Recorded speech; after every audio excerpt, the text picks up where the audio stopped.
Bwana Yesu asifiwe. Bwana Yesu apewe sifa.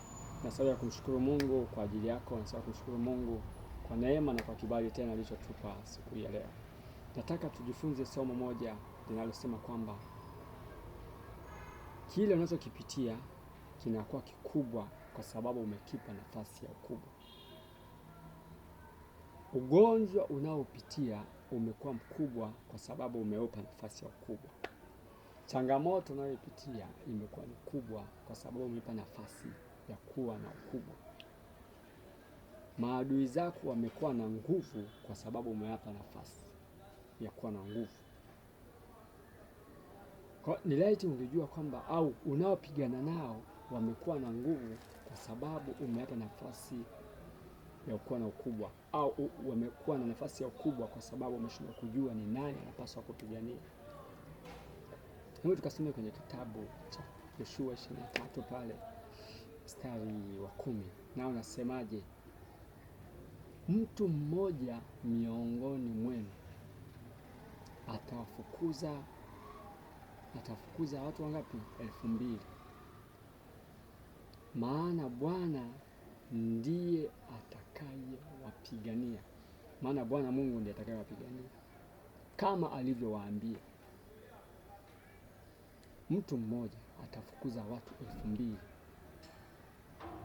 Tena ni mtu ambaye ni miongoni mwenu. Kwa hiyo inawezekana kwenye kundi kubwa ni wewe, kwenye walio wengi ni wewe. Kwa hiyo maadui zako wamekuwa na nguvu kwa sababu unapambana nao. Umeshindwa kujua ni nani anapaswa kupigania. Lakini pindi utakapofika sehemu ukajua kwamba amesema atatupigania na alivyosema ndivyo atakavyofanya. Kwa hiyo ukimfahamu kwamba Mungu ndiye naye na nguvu kubwa kuliko maadui zangu, basi vita umeshinda.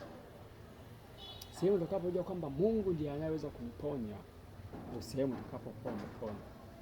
Sehemu utakapojua kwamba maadui zangu hawana nguvu kwa sababu niliye naye ndiye anayenipigania, kwamba anayenipigania ana nguvu kuliko wao, hapo basi umeshinda vita. Kwa hiyo ni wewe mwenyewe, jinsi unavyochukulia jambo ndivyo linavyokuwa. Kwa hiyo ukifahamu kwamba Mungu ndiye anayekupigania, vita yako sio vita tena, imeisha. Wewe ni mtu mmoja tu, utawatawanya kwa sababu yuko aliye nyuma yako ambaye ana nguvu anayekupigania.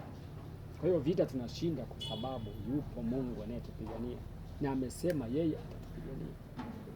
Kama alivyoahidi, kama alivyosema ndivyo anavyofanya. Ukisoma kwenye kitabu cha Kutoka 14:18 anasema hivi, Bwana atawapigania na nyinyi mtanyamaza kimya. Kwa hiyo ni wewe kuelewa kwamba anayenipigania ni nani? Ni yeye mwenyewe, na amesema ninyamaze kimya. Kwa hiyo tulia, akupigania. Unapitia kwenye ugonjwa, mwambie Mungu, ulisema utanipigania. Mimi ugonjwa umenishinda, siwezi, ila nakutegemea wewe, kwa sababu neno lako umesema lituma neno lako upate kulitimiza. Sasa ninaomba utimize neno lako. Kwa hiyo ni kuelewa aliyo nyuma yako ni nani, unaweza kushinda vita. Vita tunashindwa kwa sababu tunapambana wenyewe. Maana amesema atatupigania, kwa sababu pindi unapopigana wewe lazima ushinde. Maana amesema atupigania kwa sababu anajua adui anapokuja amejipanga na nguvu kubwa. Kupambana nao sisi wenyewe tutaweza. Ni lazima yeye atupiganie. Lazima sio kwamba yeye atatupigania na sisi tutanyamaza kimya. Neno lake ni kweli na ni hakika, na akisema anatimiza. Hasemi uongo wala hasahau. Kwa hiyo mtegemee Mungu kwa kila jambo. Mtegemee Mungu kwa kila jambo. Vita yako sio vita tena, utashinda vita. Mungu akubariki, ukawe na siku iliyo na neema na baraka tele.